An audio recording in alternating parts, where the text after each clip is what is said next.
Somos un equipo de especialistas en seguridad y salud en el trabajo conformado por Lisette, Luis y quien les habla Jamie, quien a lo largo de este video vamos a hacer una intervención sobre la evaluación de las condiciones acústicas que se realizó en la empresa Electroparts Manufacturing CO. Cabe resaltar que esta empresa pertenece al sector manufacturero porque se encarga de la elaboración de componentes electrónicos. Tiene una planta de 200 trabajadores y están organizados en 3 turnos laborales, por lo que nunca cesan las labores y las máquinas y equipos están operando constantemente, emitiendo niveles significativos de ruido, que es el objetivo por lo que hicimos esta evaluación. ¿Por qué se realiza la evaluación de condiciones acústicas? Al estar expuesto por tiempos prolongados a estos ambientes ruidosos, los trabajadores y los directivos han identificado que hay un reporte de síntomas de los trabajadores que están afectando tanto su productividad como su salud física y mental. Entre los síntomas reportados está la pérdida de audición temporal, fatiga, estrés, problemas en comunicación e interacción, entre otros.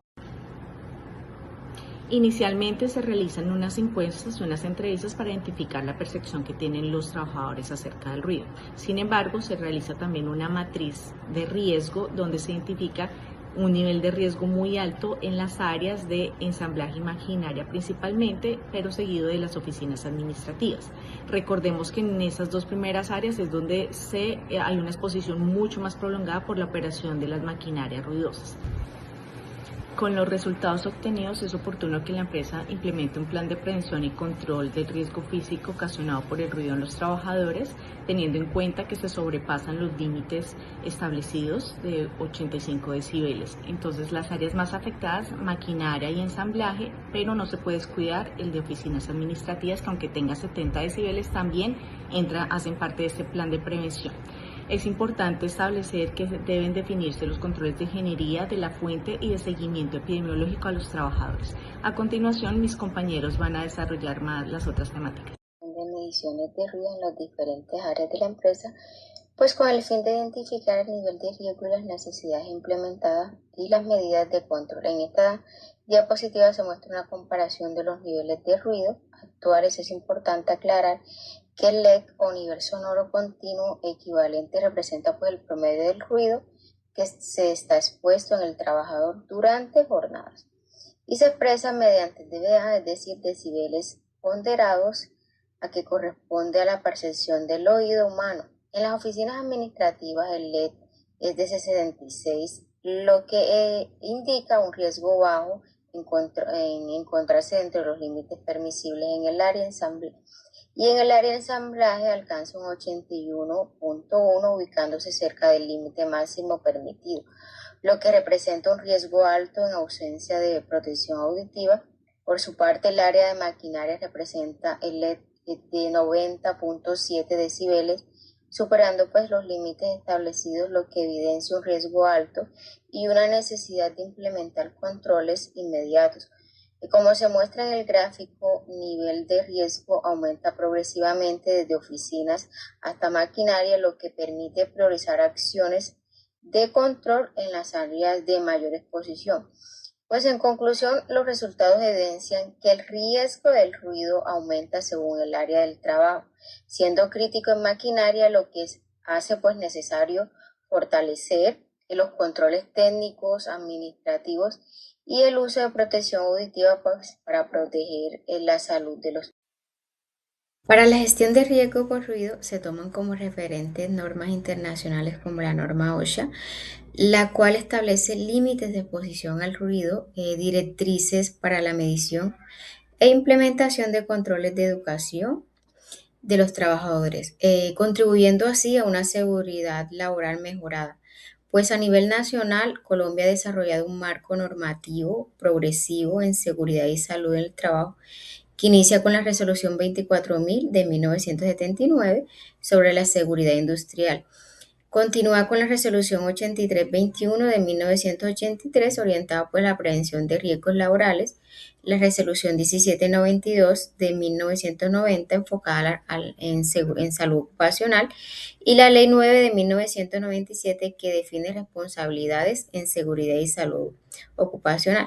Posteriormente, pues la Resolución 627 de 2006 establece los límites de exposición al ruido Asimismo, la 2844 de 2007 regula la gestión de riesgo y el decreto 1072 de 2015 considera el sistema de seguridad y salud del trabajo, complementado por la resolución 0312 del 2019 que define los estándares mínimos. Todo esto induce a nuevos enfoques regulatorios para la correcta aplicación y se apoyan pues en normas técnicas como NTC, como la NTC 4653, que va relacionada con la instrumentación, asimismo la 2884 sobre los métodos de ensayo y verificación, la 2508 que está mediciones y controles, establece directrices para la calibración de instrumentos, garantizando pues mediciones confiables y decisiones preventivas y efectivas. Bueno, las medidas propuestas para el caso de nuestra empresa están basadas en la jerarquía de controles. Es decir, la idea es primero implementar medidas técnicas, controles en la fuente del ruido, luego medidas organizativas y posteriormente medidas de tipo administrativo como el uso de los EPP. Teniendo en cuenta la evaluación acústica realizada, se pueden presentar diferentes efectos que produce la exposición al ruido, como por ejemplo la fatiga auditiva. Aquí se observan las medidas técnicas, las medidas organizativas y medidas administrativas que se deben implementar para evitar que sucedan este tipo de efectos, como por ejemplo medidas técnicas como silenciadores, encubrimiento acústicos, soportes antivibratorios, medidas organizativas como el control del tiempo, la de redistribución de tareas y medidas administrativas como la capacitación constante en el uso de EPP. Además, se puede presentar pérdida de audición a largo plazo. Para eso es muy importante implementar medidas como el alejamiento acústico de las fuentes de ruido. Además, se deben controlar los tiempos de exposición diaria y se deben realizar programas de vigilancia epidemiológica, realizando evaluaciones periódicas de entrada y de salida de personal. Otra consecuencia es el estrés y la fatiga general que se produce por la exposición del ruido. Aquí observamos que como medidas técnicas podemos diseñar o instalar cielos rasos acústicos para la reducción del ruido, separar las áreas físicamente de las áreas silenciosas de las áreas ruidosas. Se deben tomar medidas como las pausas activas periódicas y además se debe señalizar las áreas en donde el ruido es más excesivo. Para el deterioro cognitivo y la baja concentración, que es un efecto muy notorio, se deben instalar cabinas acústicas individuales para que las personas puedan desarrollar más la concentración. Se deben asignar tareas de mayor complejidad en las áreas de menos ruido y se deben ajustar los turnos de tal manera que se pueda evitar la fatiga y se acumule. Además de eso, se debe capacitar constantemente al personal en este tipo de riesgos. La exposición al ruido además trae cambios de comportamiento y disminuye la productividad. Para eso se deben desarrollar programas de concientización sobre los efectos. Se debe supervisar de que se cumplan esas capacitaciones y esos programas. Se debe fomentar el trabajo colaborativo en ambientes controlados. Para concluir, podemos determinar que de una jerarquía de controles bien aplicada depende en gran parte la efectividad de los resultados que se quieran obtener. Y además de eso, eso permite reducir el presupuesto y los gastos que por cuenta de la seguridad y de la mitigación del efecto del ruido se contraen. Las áreas más críticas de esta empresa, como el área de ensamble y el área de maquinaria, son las que requieren especial atención.